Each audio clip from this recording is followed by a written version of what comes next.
Everyone, आप सभी को स्वागत है सोल स्टूडियो के और एक नए पॉडकास्ट में। आज मैं आपको एक बहुत ही खास और पवित्र फेस्टिवल के बारे में बताने जा रही हूँ जिसका नाम है Nuakhai. So why wait, let's start.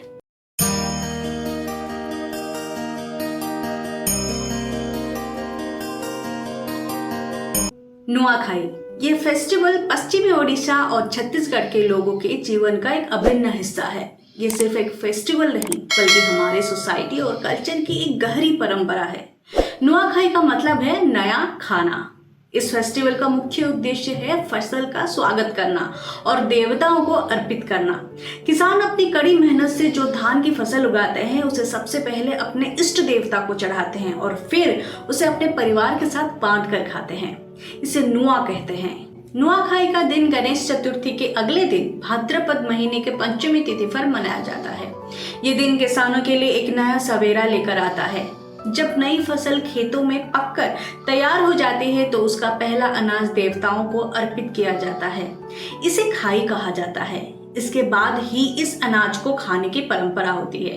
Nuakhai का सबसे बड़ा मैसेज यही है कि हमें हमेशा अपनी मेहनत और फसल का पहला हिस्सा देवताओं को समर्पित करना चाहिए ताकि उनकी कृपा हमारे ऊपर बनी रहे।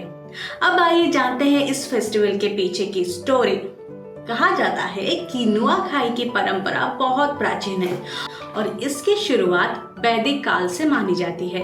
उस समय के ऋषि मुनियों ने पंचयज्ञ की परंपरा का उल्लेख किया था। पंचयज्ञ में 5 महत्वपूर्ण कृषि का कार्य शामिल थे।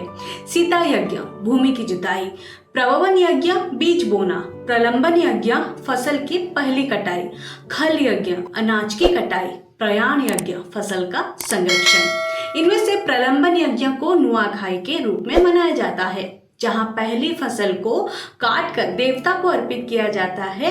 और ये फेस्टिवल चौहान राजा रामाई देव के समय से शुरू हुआ, जो 14 शताब्दी में थे।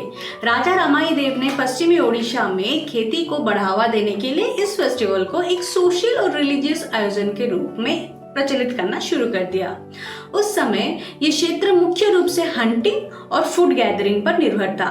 राजा ने देखा कि इस प्रकार की इकोनॉमी से राज्य को बनाए रखना बहुत ही मुश्किल होगा, इसीलिए उन्होंने एग्रीकल्चर को एक महत्वपूर्ण आजीविका के रूप में प्रोत्साहित किया और नुआखाई को इसका प्रतीक बनाया।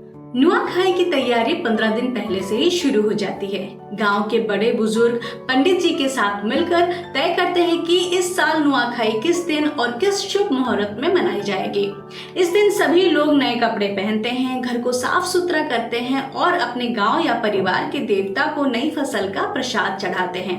इसके बाद परिवार के सबसे बड़े सदस्य नुआ को सबके बीच बांटते हैं। नुआखाई सिर्फ एक पारिवारिक फेस्टिवल नहीं है बल्कि ये समाज में यूनिटी और भाईचारे का भी प्रतीक है। लोग अपने रिश्तेदारों और फ्रेंड्स के साथ मिलकर नुआखाई त्योहार मनाते हैं, जहां वे एक दूसरे को शुभकामनाएं देते हैं और पुराने मनमुटाव को भुलाकर नए रिश्ते की शुरुआत करते हैं। और आज भी यह पश्चिमी ओडिशा और छत्तीसगढ़ में बड़े धूमधाम से मनाई जाती है। आजकल नुआखाई सिर्फ गांव तक सीमित नहीं है। जो लोग पश्चिमी ओडिशा से बाहर भी रहते हैं, जैसे दिल्ली, मुंबई, बेंगलुरु, हैदराबाद, वो भी इस फेस्टिवल को धूमधाम से मनाते हैं। ये फेस्टिवल हमें हमारी कल्चर और परंपरा से जोड़े रखता है, चाहे हम कहीं भी रहें। तो दोस्तों, ये थी नुआखाई की स्टोरी, जो हमारे जीवन में न केवल नई फसल का स्वागत करती है बल्कि हमें हमारी जड़ों से जोड़कर रखती है। उम्मीद है कि आपको ये कहानी पसंद आई होगी। आज के लिए इतना ही। नेक्स्ट टाइम मैं फिर से आऊंगी और एक नए पॉडकास्ट के साथ और भी इंटरेस्टिंग कहानियों के साथ। टिल देन टेक केयर और सब्सक्राइब करना बिल्कुल भी मत भूलिएगा। Bye bye.